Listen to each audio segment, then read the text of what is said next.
Tesla launched a new home charger called the Universal Wall Connector just the other day, and it's one of a kind in the sense that it can charge any EV in North America without the need for an extra adapter. This means that all non-Tesla EV owners and future buyers can use it. So Tesla cars, but also other non-Tesla EVs. The Universal Wall Connector is priced at $595, and they've dropped the original connector that they had down to $475. But the original one only charges Tesla EVs. And the deliveries for this new wall connector are expected to begin October later this year. All the specs seem to be the same between the new model and the old model. The only difference seems to be that the new model can now charge any electric vehicle. The universal unit also allows control and monitoring of charging history and energy use via the Tesla app. And this seems to be a new feature for the wall connector, but by looking at the Tesla website, it seems that this feature is going to be on both the old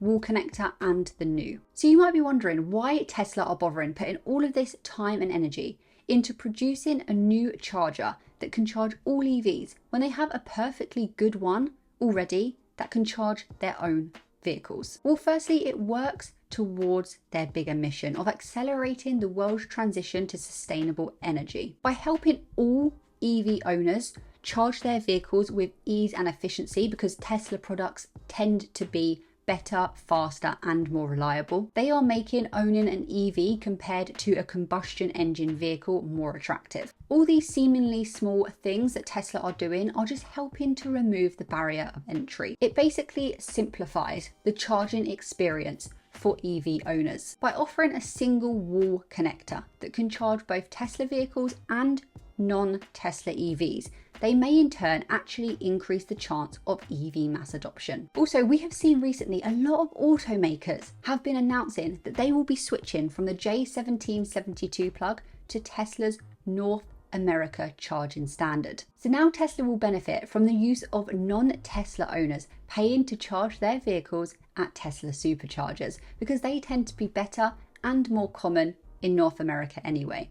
But now they will also be able to sell these at-home charging units to non-Tesla owners. If you're a household with multiple EVs or the potential to have multiple in the future, it probably makes way more sense to purchase one of these universal wall connectors that can charge all types of EVs, rather than having to have multiple chargers or having adapters. And this potentially opens Tesla up to more customers, which could in turn then increase their revenue and potentially even market share. By making their charging technology more accessible, because the charging infrastructure is often the biggest barrier to people actually owning an EV, you don't really want to get stuck somewhere and not be able to charge your vehicle. They increase their brand awareness and they make the Tesla brand more appealing. In the future, this could mean that Tesla is on more people's minds, which may prompt them to actually purchase a Tesla vehicle or switch their current EV for a Tesla model in the future, which then, of course, could potentially increase revenue. But I've spoken about revenue a few times, and I don't actually think that they are releasing this new product for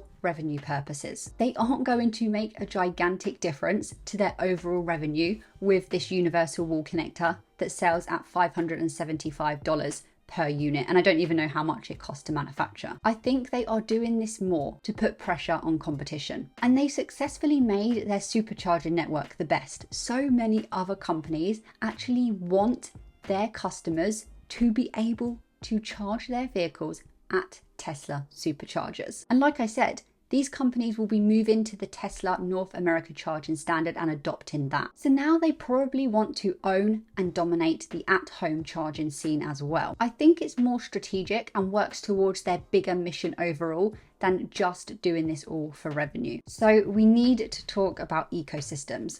One of the best ecosystems that comes to mind for me is Apple, then followed by Google and maybe Amazon. Let's just take Apple for example. They have designed products that work extremely well and easily with each other. Once you get one Apple product, you want more.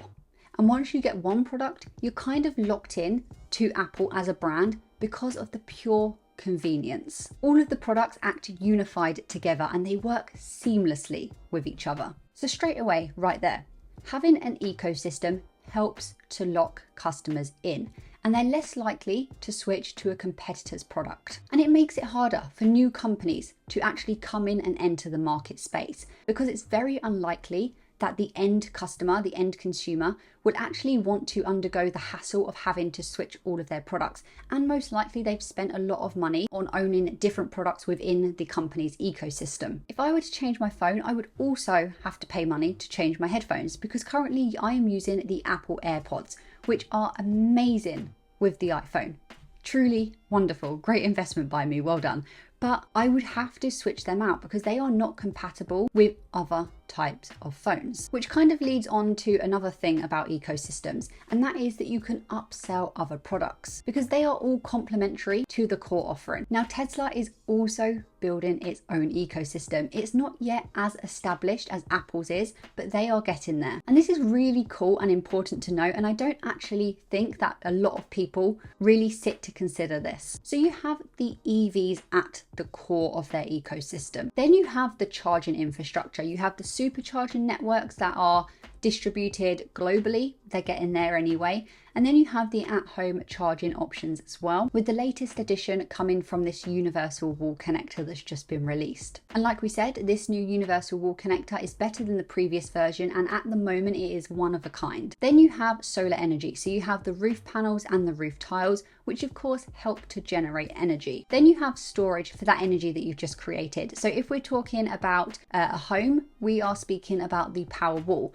But there are also power packs and mega packs that can be used for businesses and larger facilities. And this is to store the energy ready for use to charge an electric vehicle or to use in the home or at a business, so on and so forth. Then they have their software, which regularly undergoes over-the-air updates and keeps everything connected. This is a bit simplified, but you kind of understand what I mean by software. And then of course you also have the FSD, the full self-driving software as well, which could potentially revolutionize and change the transportation industry as we know it today. And then that could go on to a robo-taxi fleet in the future as well. And then you have apps which helps with visibility over charging and energy storage, and Tesla insurance, which is not actually yet that widely available. And this ecosystem just keeps growing over time. This is a moat, and I think that this will keep growing beyond EVs. Well, I guess they already are doing that actually with energy storage. Let me know what you think about this new product and Tesla's ecosystem in general. And if you want to get notified every time I add to my portfolio, and you want to chat to myself and all the other members on the Discord every day about Tesla, other stocks, investing in general,